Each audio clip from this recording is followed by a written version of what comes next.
தமிழ்நாடு போக்குவரத்து கழகத்தில் ஏற்கனவே பெண் கண்டக்டர்ஸ்கள் ஏற்கனவே பணி தொடங்கி இருக்கக்கூடிய நிலையில தற்பொழுது இந்த உயரம் குறைப்பு என்பது கொடுக்கப்பட்டு அதிக அளவிலான பெண் கண்டக்டர்ஸ் தற்போது பணியில அமர்த்தக்கூடிய முயற்சியில் ஈடுபட்டிருக்காங்க. அந்த வகையில் இன்று தலைமைச் செயலகத்தில் பணி நியமன ஆணையம் பெற்றுக் கொண்டிருக்கக்கூடிய பெண் கண்டக்டர்ஸ்கள் நம்மளோட இருக்கிறாங்க.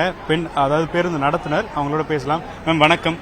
ஸோ இன்னைக்கு நிறைய பேருக்கு பணி ஆணைகள் கிடைக்கப்பட்டிருக்கு. பேருந்து நடத்துனரா எவ்வளவு மகிழ்ச்சி அளிக்குது? ரொம்ப மிக்க மகிழ்ச்சி. எனக்கு 10 ஆண்டுகள் என் கணவர் இழந்து நான் 2 பெண் பிள்ளைகளை வச்சு ரொம்ப கஷ்டப்பட்டு இருந்தேன். இந்த 10 ஆண்டுகளில் கிடைக்காத வேலை இன்னைக்கு எனக்கு இந்த ஐயா வாங்கி கொடுத்தது ரொம்ப மிக்க மகிழ்ச்சி. ரொம்ப சந்தோஷமா இருக்கு. எனக்கு 10 ஆண்டு ஏன் கிடைக்காம இருந்துச்சு? இந்த உயரம் குறைவு அதனாலயா? இல்லை, நான் ஆஃபீஸ் ஒர்க் எதிர்பார்த்திருந்தேன். அது கிடைக்காத பட்சத்தில் எனக்கு நடத்துனர் பணியாவது இந்த ஆட்சியில் எனக்கு கிடைச்சது ரொம்ப மிக்க மகிழ்ச்சி அளிக்கிறது. உங்களுக்கு எப்படி இருக்கா? ரொம்ப சந்தோஷம் சார். எந்த ஆட்சியில் கிடைக்காம எந்த கவர்மெண்ட்டில் கிடைச்சது ரொம்ப சந்தோஷம். 14 வருஷம் ஆகுது சார் என் வீட்டுக்காரர் இறந்து.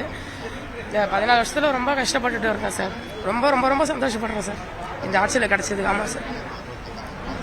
ஸோ நிறைய பெண்கள் இன்னைக்கு சாதிச்சுட்டு வராங்க, பல துறைகளில் பணியாற்றி வர்றாங்க. ஸோ நடத்துனர் அப்படிங்கிற பணிகளில் என்னென்ன சவால் இருக்குன்னு பாக்குறீங்க? குறிப்பா நீங்க நிறைய பேருந்துகளை பயணம் பண்ணிருப்பீங்க. ஸோ நடத்துனரா என்ன சவால் இருக்குன்னு பாக்குறீங்க? ஃபர்ஸ்ட் ஆஃப் ஆல் நான் சிஎம்க்கு தேங்க்ஸ் பண்ணுறேன். ஹைட்டு கொஞ்சம் ரீட் பண்ணிருக்கு. சவால்கள்னு பப்ளிக்கை நம்ம சமாளிக்கணும், ப்ளஸ் வெயில் இது எல்லாமே இருக்குது, நிறைய இருக்குது.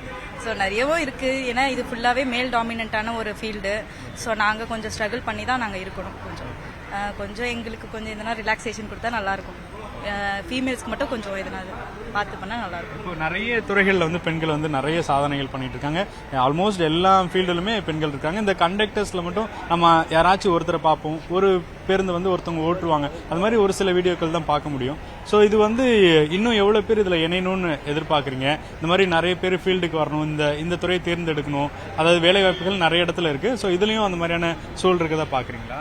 ஆமாம் சார், இதுவும் நல்ல ஃபீல்டு தான். இது ஒன்றும் மோசமான ஃபீல்டுலாம் கிடையாது. இதுவே ரொம்ப நல்ல ஃபீல்டு தான். நம்மளை வச்சு தான் இருக்குது எந்த ஒரு வேலையுமே. ஸோ இன்னும் பெண்கள் வரணும், நாங்கள் இன்னும் முன்னேறணும்னு நினைக்கிறோம். இது பெண்களுக்கான ஒரு நல்ல வாய்ப்பா தான் எதிர்பார்க்கிறேன்.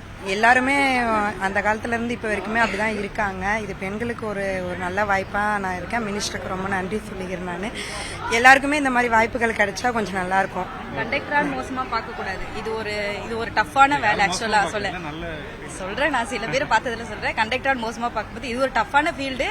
இதுல நாங்க சாதிக்கணும்னு விரும்புறோம். அவ்வளவுதான். மோஸ்ட்லி அப்படிதான் நடக்குது எல்லா இடத்துலயுமே. அதனாலதான். சொல்லுங்க, நீங்க எப்படி? இல்லை சார், இப்போ எல்லா துறையிலுமே பெண்கள் இருக்காங்க. அப்படி பார்க்குறப்போ இது எவ்வளோ பெட்ரு. கண்டிப்பாக சாதிக்கலாம், எல்லாரும் வரலாம்.